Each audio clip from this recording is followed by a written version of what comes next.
Welcome back to another episode of the Wild Ones podcast, the show where we chat about bike stuff. This week, I'm back with Francis and producer Emily. Hello, friends. Hello. Hey. Hello. So, what's new? I'm so hot. Hot? Yes. I might have to remove my heated seat from the chair. You probably should. It really is hot. It's like 20 degrees outside, but I thought I'd be, you know, James Jobber, Conti cyclist who works in the bike shop over there, super good bike racer. He heat acclimatizes himself. So I thought I'd do the same thing, but maybe just sitting on a chair doesn't have the same effect as riding a turbo in a sauna. Bear in mind, you live in the northeast and you are here for the bulk of the summer, if not all of the summer. So you should probably not heat acclimatize and do the opposite and get used to cold. I'm committed now, though. I'm surprised. I feel like you're the kind of person which would be doing those like 6 a.m. ice baths. Nah. You thought about it though, haven't you? Yeah. I did look it up and then there's not really, is it worth doing though? Do you have cold showers? No. Sometimes by accident because I live on my own and I don't want to waste water. So I don't have the water click on every single day. I have a button that I press to request hot water and it lasts 2 to 3 days. And sometimes I forget and then I'm like, well, cold shower this morning. Anyway, I thought we chatted about bike stuff. Yeah, we're about to. The new SRAM Red. So if everything goes to plan, by the time that you are listening/watching this, we will have dropped 2 videos with the new SRAM Red group set. I guess the first thing I want to add to it is it isn't an advert. It isn't sponsored by SRAM. And it's taken us 18 months, but we finally got to the point that we are being treated by the industry as media. So we got included. They contacted us and said, do you want access to this before it goes or for launch? And we were like, yes, please. They have provided us information on the group set, on the pricing, but there's no other involvement. We can say what we want. We can do what we want. We can do it or not do it. But we think it's interesting, and therefore we think you guys are going to think it's interesting. So we dropped a couple of videos yesterday on it. And this, thankfully, is the start of more access, which I think is really, really cool. Yeah, we have some bikes coming up. And really other group sets as well from different manufacturers. It's nice that finally the industry is treating us as a proper media entity, and we're getting access to this stuff, which is really cool. That was the whole point of getting rid of sponsors, was to be more able to just kind of do stuff we think's interesting. Mm-hmm. It's really nice. Well, it's interesting because we actually talked about this group set 8 months ago on this very podcast when we saw the patent drawings. And I know it's definitely that because the shifter was the funny shape and it had that little button on the top, which the new one has. I think it's interesting how much we are actually talking about patent drawings, and then we now have gone through the cycle where we're actually seeing products. So I wonder if this is going to happen more, where remember there was a glove. Was it a Shimano glove that controlled stuff? Like, when are we actually, maybe at some point, we're actually going to get a glove from Shimano where we start being able to control gears and things. Change your gear. Yeah. So yeah. And anything you want to say about the group set itself? No, I guess at this point, it's just kind of a first look, isn't it? Like, you get these things very, very last minute before the embargo, which is a brand will put in place. It's not a legally binding thing, but they basically say don't talk about it until this date, and they give you maybe a week to make your content on it. So it's not really enough time for like a long-term review. It's even more last minute when it gets stuck in customs. Yes. Technically, we don't even have the group set that we're supposed to have. We had to steal one from the bike shop when Nick was down in London. Yeah, so Nick actually went to the launch event, which we did get invited to, which was on Monday. We decided to not go so that we could make the videos for the launch day on yesterday. I think we dodged a bullet, to be honest. It looked like an amazing event, but Nick has a big headache today and he missed his train. He had to run for it. And then he sent me a photo this morning of his feet, and it's explicit. We cannot put it in the podcast because it's gory. They were bleeding. They were off his he had new shoes on. Why has he got new shoes on? And no socks by the looks of it. Horrible. So we're hopefully going to do a long-term review. We don't know how long they're going to leave the group set with us. We should probably ask them at what point they're going to ask for it back. So it would be nice to actually get some decent mileage in on it. I want it for 6 to 12 months. And we're definitely going to do a video or two more with it before they ask for it back, even if it's in the short term. So yeah, I'm excited to see what it's going to be like. Mm-hmm. Oh, in other news, we heard back from listener Matt about the Giro sale, the unicorn Giro sale where everything was 99% off. Did you get stuff? Unfortunately, he did not. He received an email which basically said his order had been cancelled. They said that there was a pricing error and they couldn't fulfill it, but they give him a 30% off code. But we had a voice note in from friend of the show, Toby, and also newly appointed legal counsel to the show. So our friend Toby, who runs Cold Dark North, is also a lawyer, and he got in touch about the myth, the fake news that Francis put out about labels, sticker prices in shops. They do not have to give you that price. Would you like to hear what Tobes said? Yeah. Hello there, Wild Ones podcast. Tobes here from the Cold Dark North. Long-time listener, first-time legal advisor. Thought I'd get in touch just to clarify a couple of points that were made on the podcast last week. I had actually been waiting for you guys to run into some legal trouble, but didn't expect it to be someone else's legal trouble, so that's good news. Just on what Jimmy and Francis were discussing around pricing in shops. So the wonderful old myth of that's the price that it shows in the shop, so you have to sell it to me for that price, is of course legal nonsense. In contract law, in English law anyway, there is a principle of a thing called an invitation to treat. So in order to create a contract, you have to have offer and acceptance. And the offer and acceptance bit in a shop works along these lines. I, as a shop, display a price. That's not an offer for you to accept. That's an invitation to treat in law, which is a thing whereby you can then offer to buy it for that price. So if I put some sweets out and they say that they're 1p each, you come to the till and you effectively offer to buy them for 1p each, and I can accept that offer. Same applies in relation to online sales. Keep going. Love the podcast. Thanks, Toby. So I can't go around with my sticker book putting stickers on. Okay. Well, you can. You can, but they don't have to give it to you. You absolutely can do that. And they will absolutely say, no, mate. So thanks, Toby, for the legal advice. Hopefully it's the last time, but I'm sure it won't be. Right, let's get into some news. So it looks like Shimano might be working on a 13-speed Di2. I did joke last week about there being a 15-speed, so I wonder how long it'll be till the patent for that comes through. But anyway, so it was spotted by the Instagram of Better Shifting.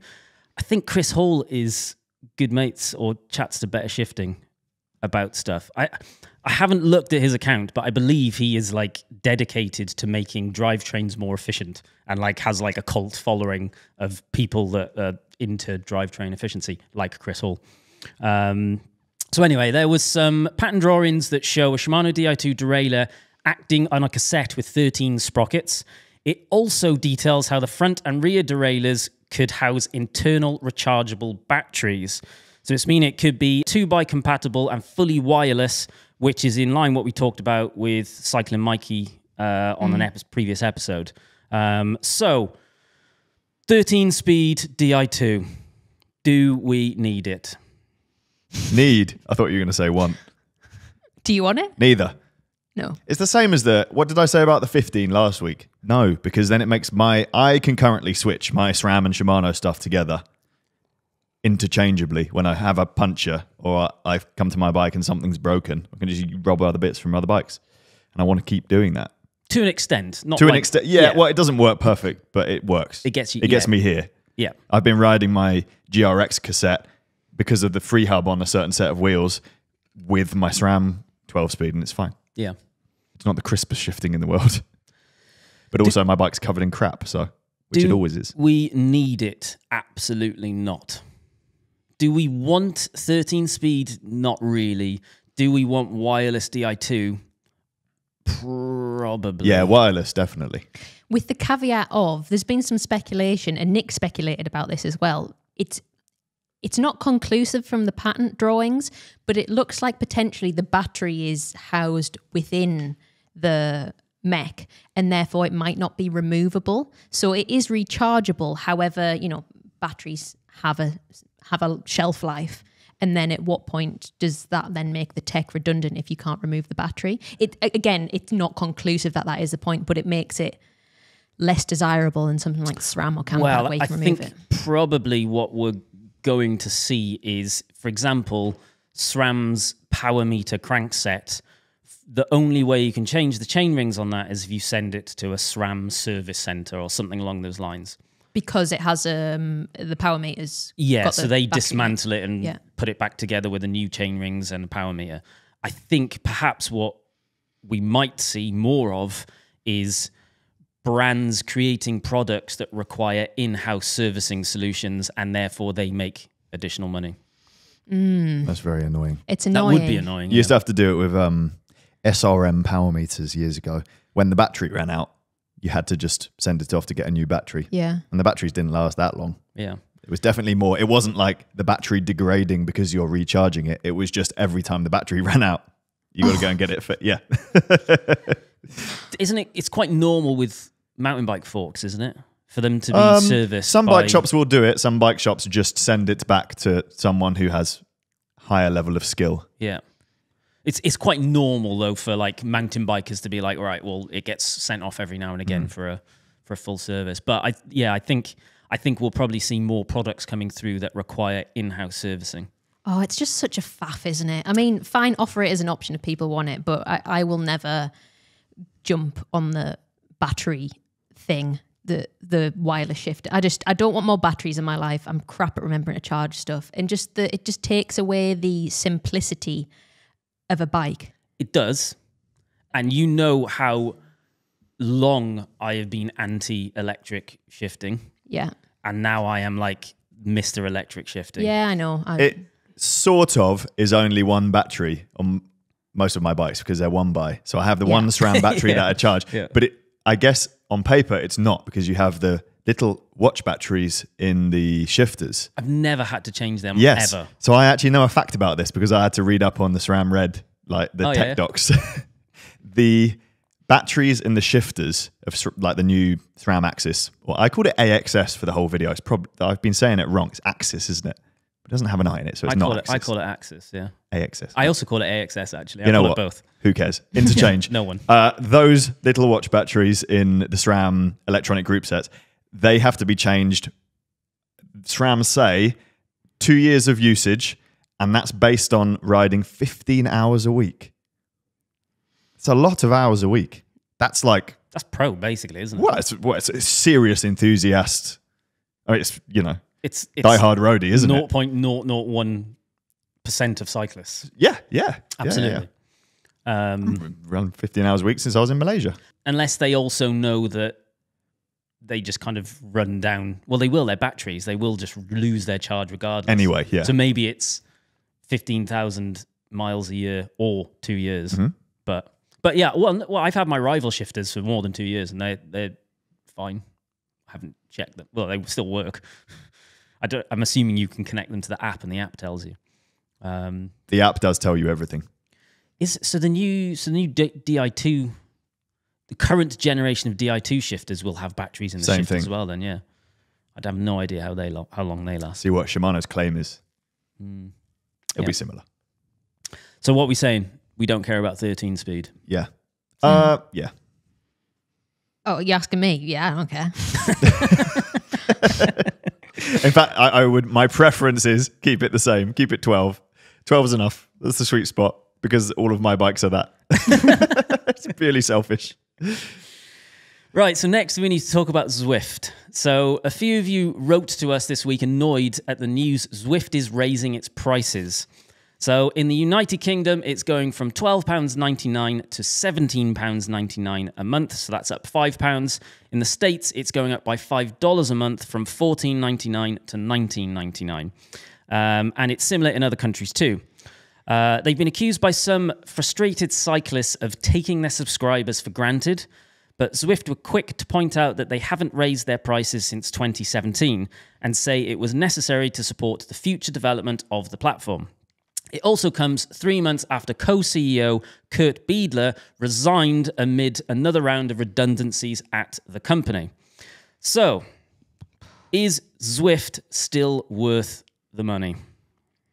That's a big price hike. World of Warcraft is $9.99 a month. And that includes the actual game. So does Zwift. Oh yeah, I know, but What do you mean it includes the game? Well, what if you bought it without? no, but it's How would you unusual for play a it? computer game, an actual computer game, to also include the game. I think when that's the done thing now, when Jimmy. I We come started from we're old. You can't buy a disc. You don't buy a disc anymore. It does come with the game. When I first played World of Warcraft, you had to spend 70 36 quid years ago. on like 4 CDs. Yeah, okay. Or you still downloaded it, but you still had to pay 70 quid or whatever it was up front, and then a subscription. Whereas now you can just pay, oh, for f***'s sake. World of Warcraft have got host a lot more players and there's a lot more content than Zwift.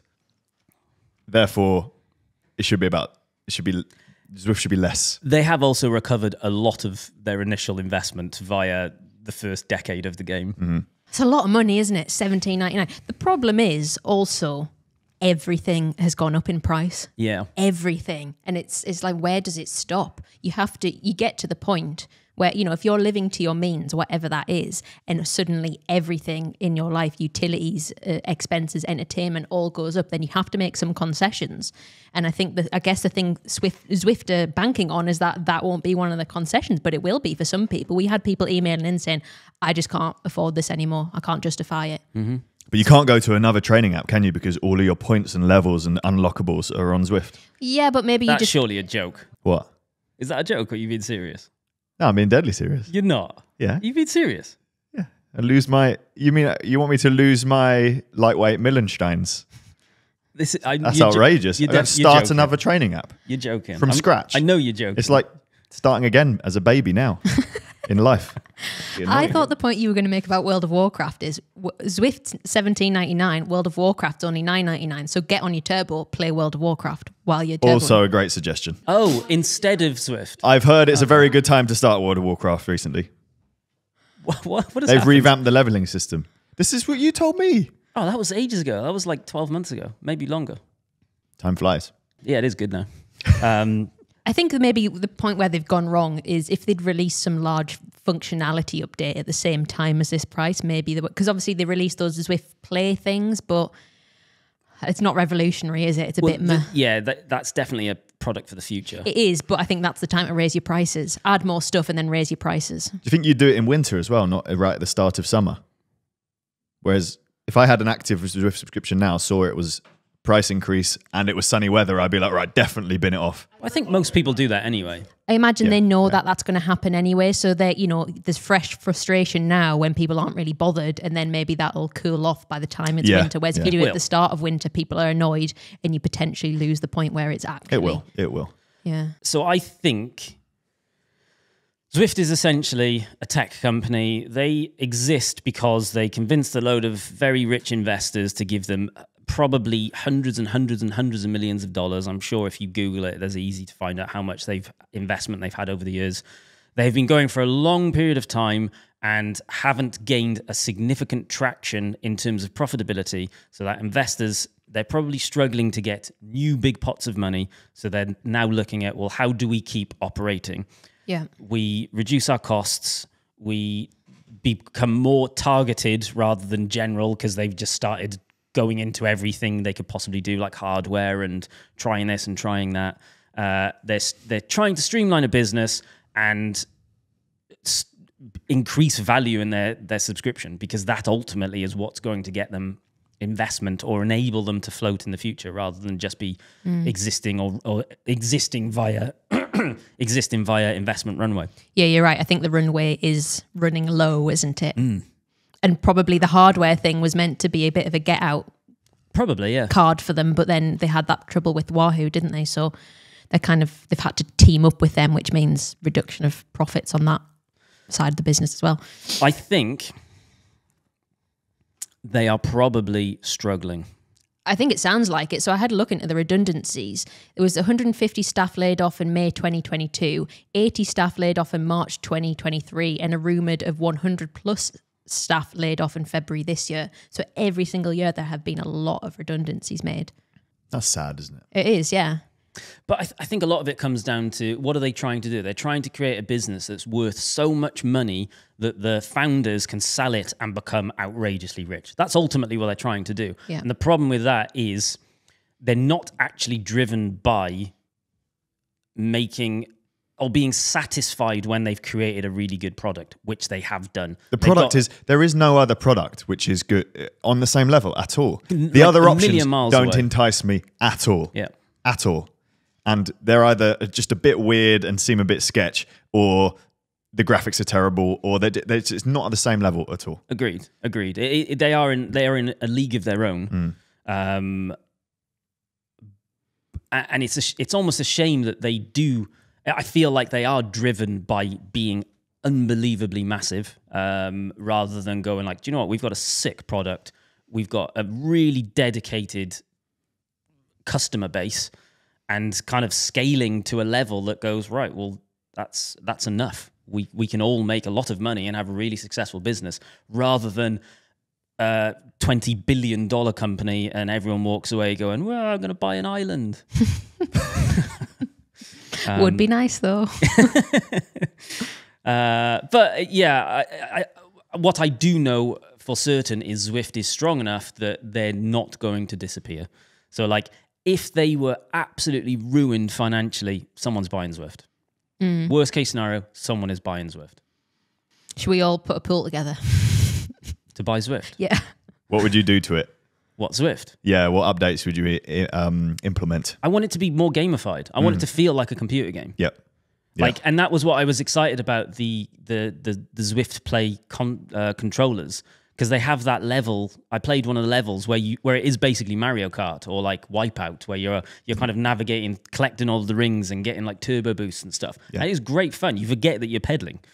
I want it to be a computer game, not a training platform. Simulation. Yeah, I agree. I think we've talked about this before, but I think it suffers from what a lot of things in the cycling industry suffer from, and it's just being a little bit too stale and boring and having not as enough fun in it. Like I don't care about branded bikes on there and like getting more sweat points so that I can get upgrade to a pair of bloody lightweight wheels like you have. I got them for free. Oh, do you know what? We have talked about this before. I would rather the upgrades were like bonkers. We've definitely talked about this. Yeah, I want like a flaming chariot Mad Max mobile. Yeah. Being pulled by like horses. Yeah. Or like a pack of like dogs goblins or something. Yeah. That's what I want. What we want is World of Warcraft. We just need to accept Jimmy. Let's give up. Let's give up cycling. The thing is though, we should make that as a rival platform, and it would do absolutely unbelievably well. Would it? World of Bikecraft coming 2026. That's a great name, World of Bikecraft. Love it. Over in the world of pro racing, Mark Cavendish is now officially the greatest male sprinter of all time. Pogacar is dominating at the Giro, and GCN were asking if pro racing is the most boring it has ever been. So first, let's talk about Cav. So he won stage 2 of the Tour of Hungary last week, which is his 164th career win. This now puts him one win above Mario Cipollini's all-time record. So he is officially the most successful male sprinter of all time. Well done, Cav. That's cool. Round of applause to Cav. Cool.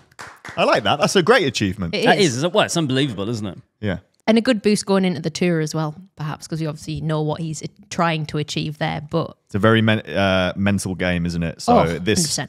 The confidence thing. Yeah. Especially for Cav.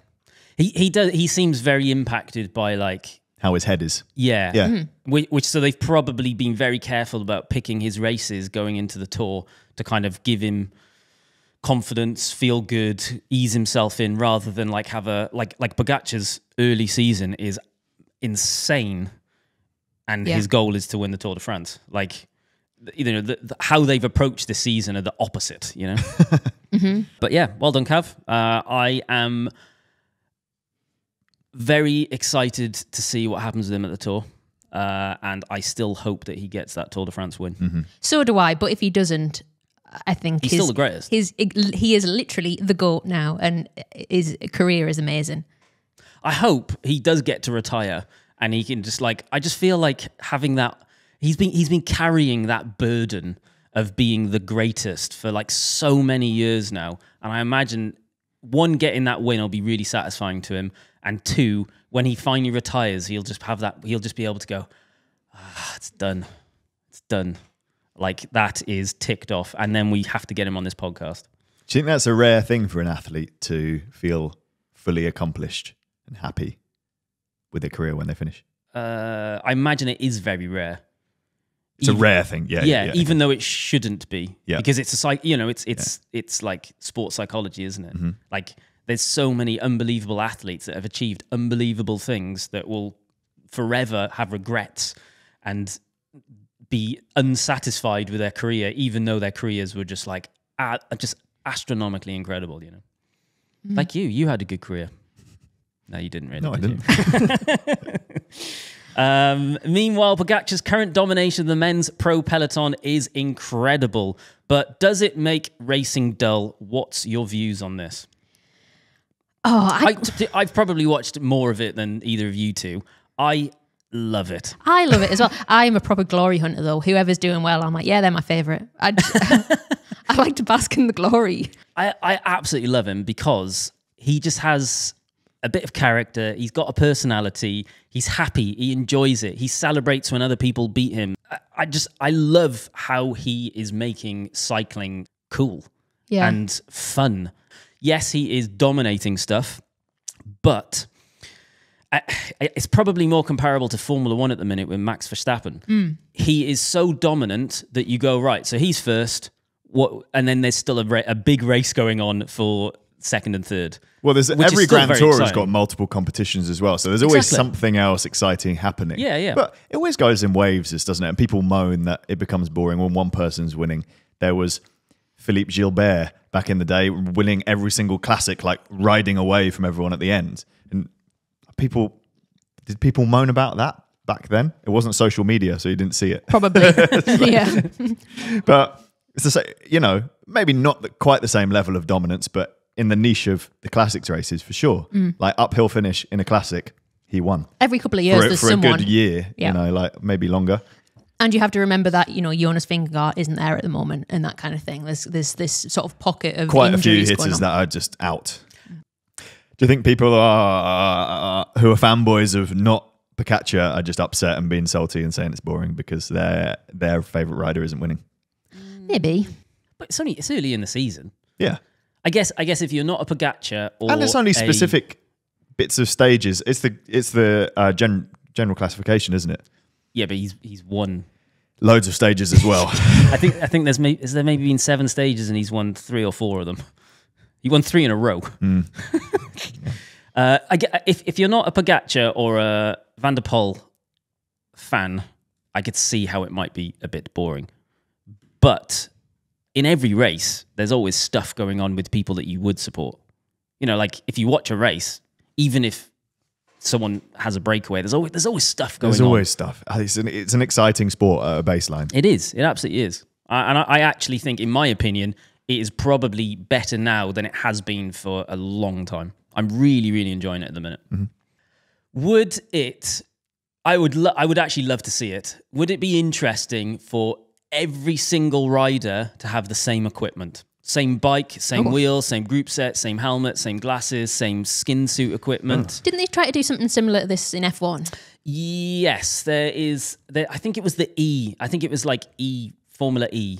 Yeah. Maybe, where there are actually electric cars and everyone was in the same vehicle, and it might have even been national teams rather than like monetary teams. So it was like Britain had a team, Spain had a team, etc., etc. Would it be more interesting overall? Probably not, and you probably wouldn't get the funding from it because a lot of the funding comes from, Colnago wants Pogacar on their bike so they can sell more bikes, and that's how the sport is funded. But it'd be interesting to see like a one-off race where everyone gets the same stuff. Yeah. Because it feels like then you're really seeing what the person can do.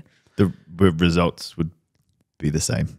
Be the same. Yeah, of course. You don't think that the stuff makes that much difference? It's proven by the fact that, no offense to Colnago, Pogacar's winning on the Colnago. Yeah. Like it's not him. That is definitely not a faster bike than the Tarmac SL8. Yeah. But it doesn't make that much difference in the grand scheme of things. TTs, yeah. Like the wheel choice, frame and wheel choice, they're definitely in that controlled environment. The bikes will make a difference, but a TT would be a really interesting place to do it. Most of it's position though. So even that won't make the hugest difference in the world. I don't know. Like F1, cars make a real big difference. Cycling, the bikes don't make that much of a difference. When you're all high end and they all weigh about the same and they're all a little bit aero. So are you saying aero isn't important? I'm not saying that. How much of the bike contributes to the aero of a rider? Mm-hmm. So all the things added up, but they're all doing it. So, do you want to tell us about Monument TV? Oh yeah, yeah. My friend Owen runs a social media platform called Monument, and they have been covering for years. This guy I used to race with, and I remember it popping up, and I was like, oh, why do they follow me? And it turns out it was my friend Owen. I'm like, oh, this is cool, covering UK racing, and now they are stepping things up, and they're going to be covering the UK races. Is it live? Is that what they're doing? Yeah, so they have moved from highlights to now putting the last hour of the elite races out live through their own streaming service. I think it's a subscription-based service. A bit like how the GCN app was for World Tour racing. Exactly. He's doing a similar thing for UK domestic racing, which could be amazing for all the people involved, the teams, but the sponsors involved. That could just be a huge injection of hype. Oh, 100%, yeah. Well done, Owen. I honestly can't even comprehend how you go about doing that, streaming the last hour of a bike race. Yeah. If you want to have a look at them and give them a follow, it's monument_HQ on Instagram. Yellow icon. Next, our big question for this week is, do Strava segments encourage dangerous cycling? So this question comes off the back of a story that's been all over the mainstream media this week.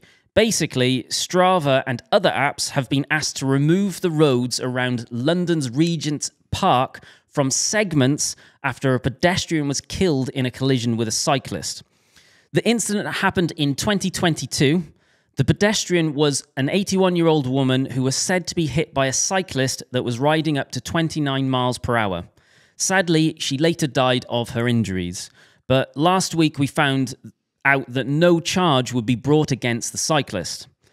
It has, however, prompted the Royal Parks, which owns Regent's Park, to write to Strava and other cycling apps asking for the removal of the outer circle from its leaderboards. The theory is that with no segment, there would be less incentive for timed laps of the park. So, do Strava segments encourage dangerous cycling? Ooh. I don't know if going 29 miles an hour around the outer circle of Regent's Park is dangerous cycling. So, depends what you categorize dangerous cycling as. Well, yeah, I guess that's it, isn't it? There are laws against dangerous cycling. You can be prosecuted. I don't know what the parameters of those are, but it was deemed for whatever reason in this case that those parameters were not met. So no charges were brought against it. It's obviously a very sad incident. Yeah. It's pretty rare, I would say, especially compared to... Because the kickoff about this in the mainstream media was that for cars, it's a 20-mile-an-hour zone and the cyclist was going 29 miles an hour. However, the law does not apply to cyclists in terms of speed limits because they're not the same vehicle. They don't have the same impact upon impact. What we do know about Regent's Park is the outer circle is a mecca for cycling, road cycle or drop bar cyclists, specifically in London. I've ridden there for countless hours in the past. It's very central, but not completely central. So we used to meet up there at 6 or 7 o'clock in the morning. You'd meet up with your mates. You'd ride laps for an hour, just chatting away, and then go for a coffee before work. Usually the people that were training, if anyone was like taking stuff seriously, they would go early. So they would get there for 6. You would train for an hour from 6 until 7. You'd then have some chat laps with your mates from 7 till 8, grab a coffee and then head off to work. It was busy when I last rode there, which would have been 6 years ago. Oh. I've heard that it got incredibly busy. Unbelievably busy. I think the reason that it's popular is because it's not completely car free, but there are restrictions around cars at certain times. And I think that cars tend to avoid going through it generally because of the restrictions. And therefore it makes it a good place to cycle. And what that shows me is that there aren't enough safe places, especially in cities, for people to cycle, which is why they congregate to that space. I wanted... So in East London, there is the Olympic The site where the actual 2012 Olympics happened. There's the Olympic Velodrome. Next to the Olympic Velodrome is the Olympic Park, or the Velo Park, they call it. It's a 1 mile closed road loop, perfect tarmac. They've got floodlights. I wanted for ages to get them to open it every morning for free use. So it was something like, it was somewhere between 5 and 10 quid to use it for a day.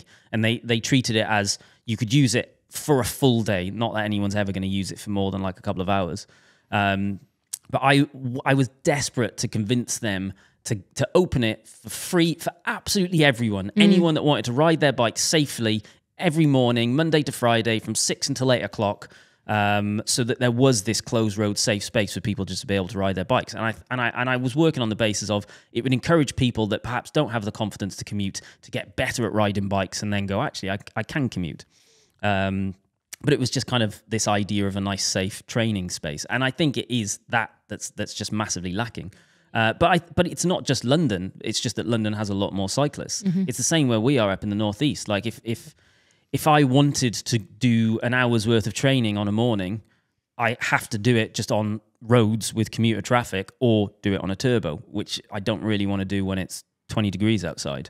And that's always kind of been this challenge of being a road cyclist. I definitely know of accidents that have happened at Regent, even from when I used to ride. There was one horrific accident that I'm aware of, and I think it happened more than once, where someone was training, and if you've ever been absolutely gassed on a bike, your head starts to drop, and someone was looking down rather than forwards and went into the back of a parked car, and fortunately did survive, but their injuries were life-changing. Yeah. I also do know that people, actually you were with him recently, Dan Coops. He was part of a club that had all of the like top 10 spaces on the Strava segment. Was it Onyx? No, it wasn't Onyx. It was Regent's Park Rulers. Oh, right, okay, yeah. They used to go, so they've got, Onyx have got all of the Richmond Park ones. Regent's Park Rulers had all of the Regent's Park ones. I think Lawrence did that with them. And they would go out as like a peloton, like a full-on crew of them with Coops, because he was an absolute monster of a sprinter. He was the sprints. They'd basically like tee him up for a big sprint finish, and then they would just obliterate it all. But they must have, if you look at the segments, the average speeds around there must be astronomical, way above 30 miles an hour. Yeah, I mean, I would say that I don't necessarily agree with the mentality of going out to do a hard session on a road and doing it no matter what. It's the same sort of thing as doing like TTs on A roads and stuff like that, because it isn't a closed road at the end of the day. You are sharing the road with other road users. So you're potentially putting more likely yourself at risk. In most scenarios, you're gonna hurt yourself, and I guess that's up to you. But you know, it can be bad. But also there is a chance that potentially, you are a vulnerable road user compared to a car. Pedestrians are vulnerable road users compared to you. I think that if we are using roads, open roads for leisure, then we have to appreciate that we're not the only ones on the roads. That's true. I think most people do. And most people are careful, and most people are considerate. However, in very, very rare circumstances, things like this happen, and it always gets made an example of, which is unfair to the rest of the cycling world. Because if the goal is less accidents and less people getting killed, put the energy into cars. Yes. Like, it just doesn't matter. This doesn't matter. Cyclists do not hurt people very often. Like, it's so small. On what you were saying there, I was actually raging to Emily the other day. So we live in County Durham, and this leaflet thing comes around talking about things that happen in County Durham, and they've got this big drive for cleaner air in Durham City. And then there's this portal you can go to so you can submit your opinion on it.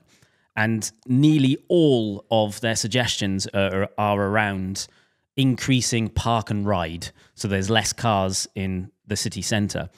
And I was like, well, it's easy. If you want less pollution in a city centre, you have less cars. And a park and ride that's not an appropriate solution. Less cars, more bikes. It's as simple as that. If you want the world to be greener, less cars, more bikes. Better infrastructure. And some public transport. Well, yeah, you always have to have some public transport. That's a given, but less cars, please.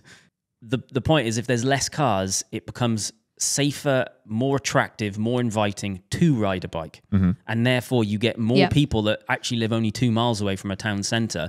Even if it's hilly, good regulation and good allowances on e-bikes so that you can get safe e-bikes that are strong enough to get you back up the hill home. Like if you live 2 miles from a town centre, you roll down a hill, it takes you 10 minutes to get there, basically. And then you e-bike it back and it takes you 15 minutes to get back. You can do that in pretty much any weather. And all of this would hopefully also make the roads better and quieter for people that do have to use a car as well. For example, my mate Justin's wheelchair user. He wants to go to Richmond Park to ride his bike because it's the only safe place in the whole of London he can ride. Okay, Regent's Park and Richmond Park, because he's quite low down when he rides his bike. Getting to the park, he is stuck behind 1,000 cars. Without those cars, he'd be able to get there more easily. You know, blue badge holders, yes, 100%. Be so good if the roads were quieter. Going back to the segments thing, we have... So in the northeast, there's lots of disused railway lines that have been made into shared use paths, and we ride a lot of them on our gravel bikes. And we were walking our dog the other day, and we noticed a sign that basically had a list of rules or suggestions for users, and it was kind of be courteous to other users. There's horses here, blah blah blah. And one of the things it said was, do not create segments for any of these paths, like on Strava or otherwise. So it's purposely trying to discourage stop against people from going cyclists fast. Exactly. Well, exactly. it's to stop people racing. Yeah. Because like when you're in race mode, even if it's on a segment, you do stuff. You don't slow down as much when you're going past someone. Oh yeah. You can ride.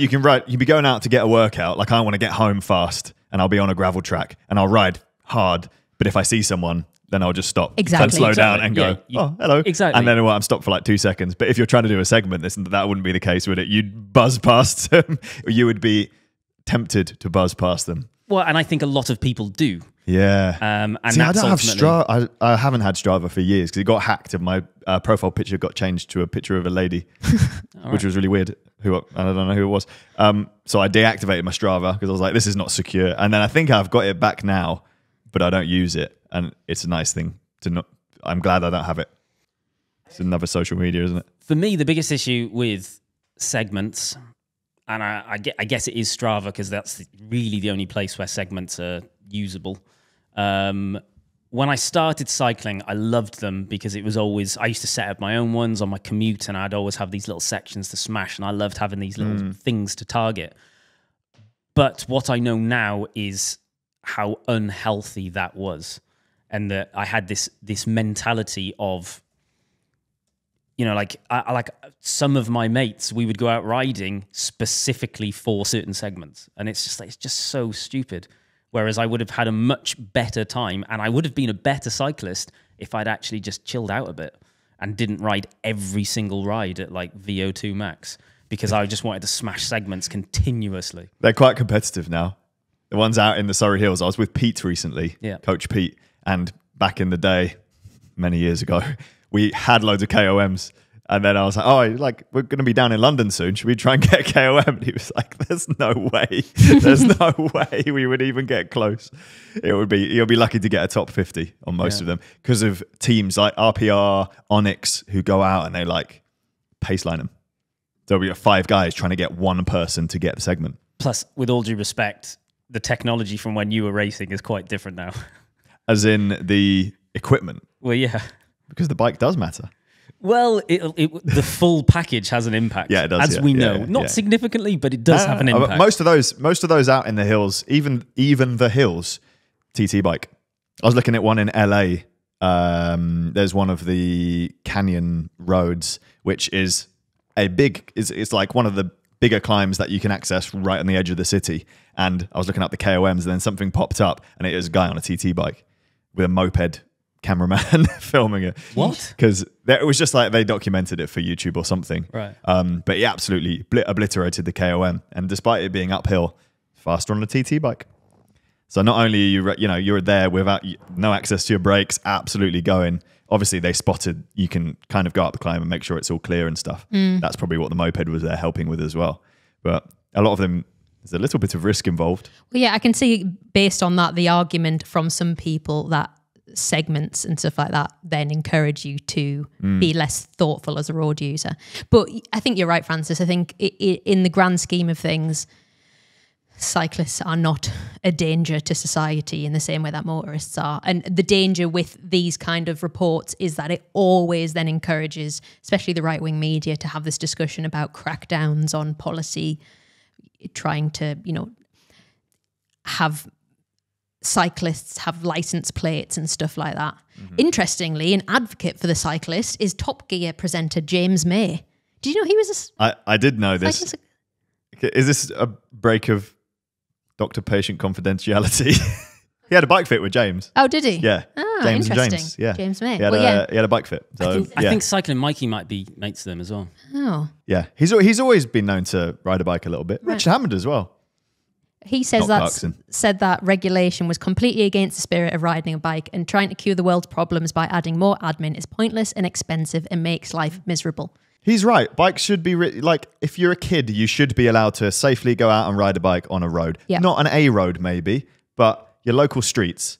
Car drivers need to slow down, let other people use the space. Yeah.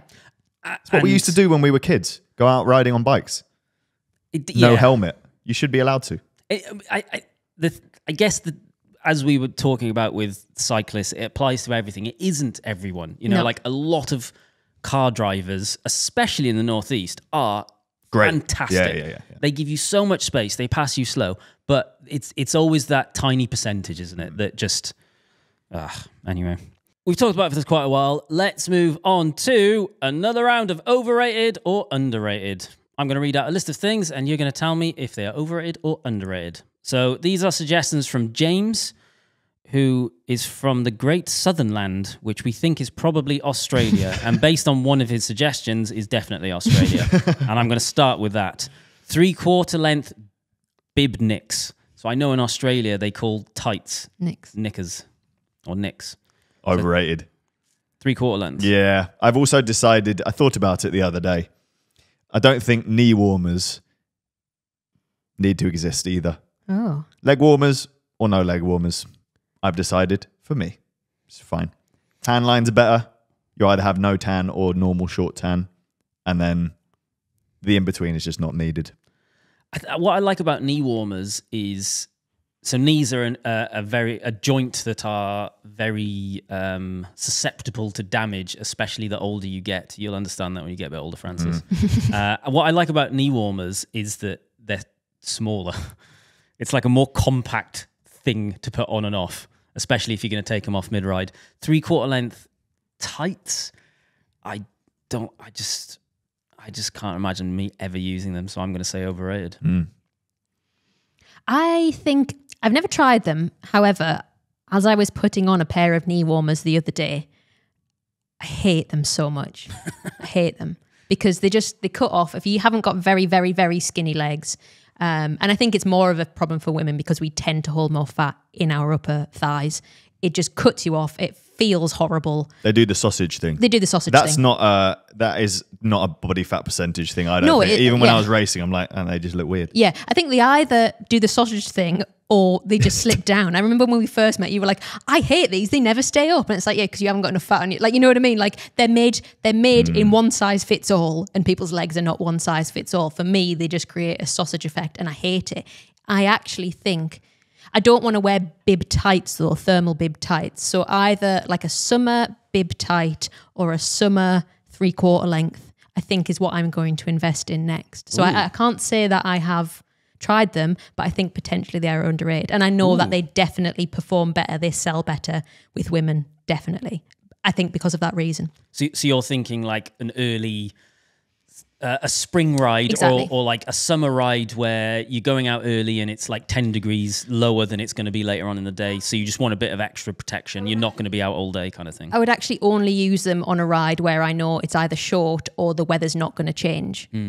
because ultimately you're treating it as a ride where you're never taking them off because you're never taking them off. So Interesting. either I'd wear shorts and just deal with it being cold for a bit, or I know that I'm just going to go out and do our local loop. It's an hour and it's going to stay at around 10 degrees. I would wear those. You've convinced me. I kind of want a set now. Yeah. They don't have to be 3/4 length, but I think, again, in terms of women's sports fashion, 3/4 length's quite fashionable. But it doesn't have to be. It could be full length summer bib tights. I like a bib tight. Yeah. I want to say, back when we used to race, there was this thing of no one's ever won in leg warmers. And then I remember Chris Opie winning Perth's pedal race. Chris Opie, who used to be GCM presenter. And someone was like, oh, leg warmers. He's like, no, tights. That's why he won. It's because he was wearing tights. It's like freezing cold race, early season, like hail, snow, horrible. No one's ever won in leg warmers. There we go.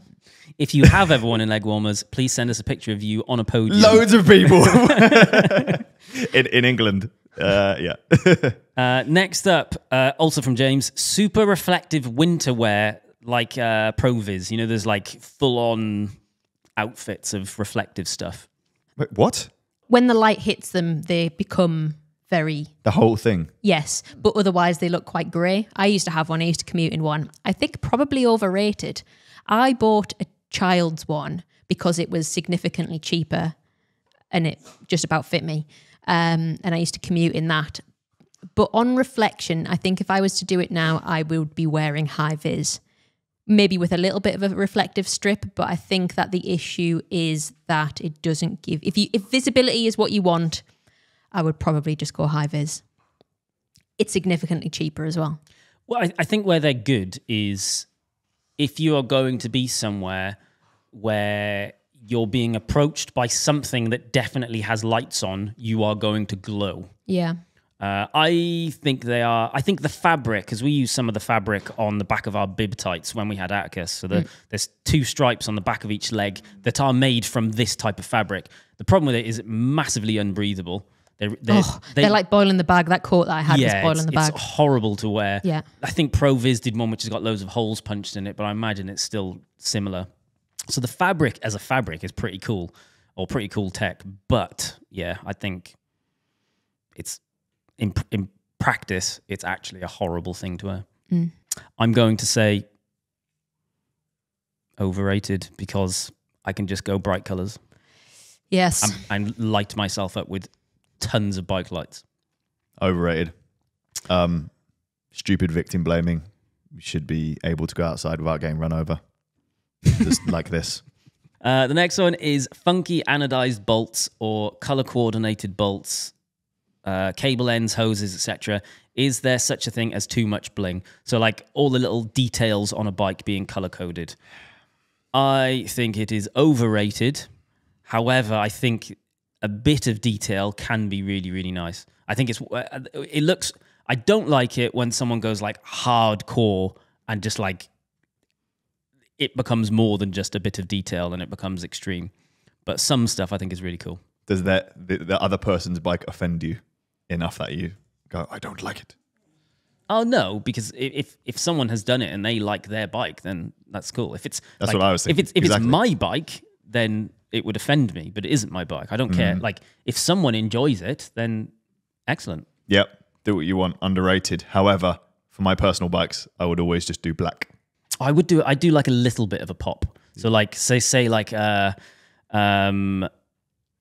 the seat post collar matching, say like bottle cages. So there's just like a little ping. That's kind of cool. But yeah, in general, don't like it. If you have any suggestions for overrated or underrated, please send it to wildonespodcast@cademedia.co.uk and we might read yours out in a future episode. Next up, we have Fluff Up of the Week. Okay, so this is speculation, but I think I've been blocked by a pro cyclist. This is news to me. Tell us more, Jimmy. Yeah. So, the beginning of the year, I went through and I spam followed loads of pro cyclists because I just wanted to follow loads of their accounts. Is using Instagram as a way of just finding out what everyone's up to, what things are doing, because we were going to cover some more pro cycling stuff this year, or just increase my knowledge on it. And Demi Volerin, if I look for her account, it doesn't come up on my Instagram. If I click on a link where she's been tagged in, it just comes up with a blank screen and says, you don't have internet connection. And it's been that for all of this year. So for some reason, she's blocked me. And as far as I'm aware, I've had 0 interactions with her on Instagram, and I can't imagine. I don't know what's happening. I don't know why. It definitely does look, because if I go on her, it comes up as normal. I'm going to check mine right now. Yeah, you do it as well. I can only assume that she loves my house renovation content and has accidentally blocked me whilst trying to look at my highlights. Yeah, I've got her. Just comes up fine. Yeah. Yeah, Jimmy's doesn't. Justice for Jimmi. We'll start a thing. You can get DMs now. She might not have. I mean, I don't know. It's weird. It's some weird Instagram glitch. Right, she's friends with Lawrence. Let's ask Lawrence to give her a message. Saying, hi, have you blocked Jimmy? Just out of interest. Why is Jimmy blocked? Justice for Jimmy. Justice for Jimmi. But also, if she wants to block you, then that's her prerogative. Oh, yeah, so. yeah, totally fine. I must, well, yeah, maybe she's just offended by all of the cool bike content I make. Maybe. Right, so let's head over to your emails because it's time for Listeners Takeover. Oh, yeah, first, we had some comments about your Spanish AI voice, Francis. Some people thought it was really good. Others said that you sounded like a Mexican/Chilean narco. Narco from Breaking Bad. So interestingly, it defaults to Latin American Spanish. Right. Not Spanish. Yeah. But then there's a lot of different accents in Latin America. Yeah. So I don't know which one it's translating me into. Or do I just have a slightly English Well, it's interesting Latin because American to accent? us, I think that it sounded like you speaking Spanish. It Yeah. sounds like your tone, I guess, but there's obviously That's something... not an in the- accent though, is it? No, it's that's not. Just my vocal cords. Yes, but your vocal cords speaking as a Mexican drug lord, apparently. Why specifically a drug lord? I don't know. I think, is it like Gus on Breaking Bad or something? I don't know. It's just Western stereotyping. The only interaction they've had is Narcos. Yeah, perhaps. You say Western, it's actually an English thing. We have barely any interaction with Latin American people, but in America, it's way more, isn't it? Yeah, Just it English. It is, yeah. So Martin says, I love riding bikes as much as you do, but something keeps bugging me. Insects. Over the last year, I've been stung 3 times whilst out riding. Once while descending, a bee got stuck between my sunglasses and my cheek, stinging me just below the eye. Oh, God, that sounds nasty. On 2 other occasions, unidentified insects stung me on high-speed impact straight through the lycra. Wowee. In the years before, I have been stung, bitten, and generally annoyed by bees, wasps, hornets, swarms of mosquitoes, and gadflies, the latter mostly on gravel and mountain bike rides. Do you guys and your listeners have any experience with this, or am I just unlucky? Would love to hear your thoughts. This is just part of cycling, isn't it? Have you been stung much? But yes, by inanimate objects as well. You've been stung by inanimate objects? Hogweed. We have these, you think they're stinger nettles, but apparently they're not. This might be a made-up Nick the Mechanic story, but there's hogweed. It's really poisonous, around hogweed. Here. Yes. So we went on a gravel ride, which means just riding through hogweed for 4 hours in the summer, like a couple of years ago. And then we all finished, had a beer each, went home, all passed out. And then in the middle of the night, we all on the group message, are you guys okay? Because I've been having the maddest dreams. It's horrible. And my eyes are watering just thinking about how traumatic it was. Worst night's sleep of my life. That was hogweed. Stung So it by... was giving you hallucinogenic dreams? It really was. It was the wildest dreams I've ever had. And we were falling into it. And it was one of Nick's gravel rides. Yeah. So we were, fully stung all over and horrible rash. And that was bad. Insects, I've had wasps, dogs, not poisonous dogs, just that famous normal dogs. insect. Although it did get infected, that was bad. I did a scratch from Giro. It wasn't actually because of the dog bite. It was my friend forgetting his shoes and getting a bad knee pain. But luckily I did, because then I had to go to hospital because it got infected, the dog bite, get antibiotics. In Vietnam, I dodged a bullet because I was cycling along, filming, talking to the camera when we were doing our big bikepacking trip from Hanoi to Ho Chi Minh a few years back. And I finished filming I looked down just by chance, and on the tip of my saddle, there was a giant hornet thing. I don't know what it was exactly, but it was scary. And I just went, rah! Nearly fell off my bike, brushed it away. Luckily, it didn't sting me. But I imagine if I'd been stung by that, it would have been bad news On the bits. for me and the trip. Oh. Would have been On the funny, bit, though. yeah. It was just where it was like out of a cartoon. I was like, whoa, horrible. I had a phase of being stung on the bum by horseflies through my Lycra, of course. Oh. I went through a phase of spraying you with insect repellent on the bum to try and combat it. But right on the juicy bit of the cheek, just like a big juicy horse Are you a bite, person that gets bitten or Yes, not? all the time. You are. Okay, All the so time. I'm not. I'm usually fine. When I'm with you, we went camping in a bush once, didn't we? We did. Did you get bitten? I was fine. I got midgied to pieces. Yeah, that all time. the midgies go to you, so you're a good person for me to hang out with. Yeah. I think if I'm there on my own, they go, oh, fine, yeah, he's not perfect, but I'll go for you. I remember on the way back from that ride in Scotland, we stopped at a bridge in Kielder, and I remember being bitten by something, because one of the bad things about wearing T-shirts when you ride bikes is if you've got bib shorts underneath, there's a big hole which goes into a T-shirt, and then you've got loads of flesh. So I remember we were standing by a bridge, and I just got stung loads on my torso because it was just going. They were all just going under my T-shirt and just getting me. I rented mountain bikes when I was in Verbia visiting Sun God, and we got full face helmets. And I'd never ridden a full face helmet before. It's not mine. Rode one of the trails, got the ski lift up to the top. That was really cool. And then I was up there, and obviously I was filming for stuff, and I had the drone with me, and I was like, oh, someone else has got a drone. I see where this is I going. could hear a drone. It wasn't a drone. I was like, what are the chances of someone else coming here to film with a drone? I had never taken a help. I couldn't get it off my head, and I knew there was a bee or a wasp or something inside my full face helmet, and I managed to get it off in the end of the month. But So I guess that's where my brain goes first. Must be a drone. the mountain bike equivalent of Australians shaking out their boots for spiders and snakes is shake out your helmet before you put it on. Oh, yeah. Do you want another horrible one? Go on. This one's not me. It's just I was there. Oh God, I was Where's with this going? Justin. You might have seen this, Emily. I was with Justin, wheelchair user, paralyzed from the waist down, can't feel his legs. And we were cycling 200 miles, 100 miles, and we rode on a very gravelly road, got back to the hotel, and then Justin was like, there's a cricket. You're scared? How long have they been on me for? What's happened? Bro, look over there. I was taking my clothes off and I had crickets and what were locusts all over my legs. How many? There's loads. There's loads, and look, they're big.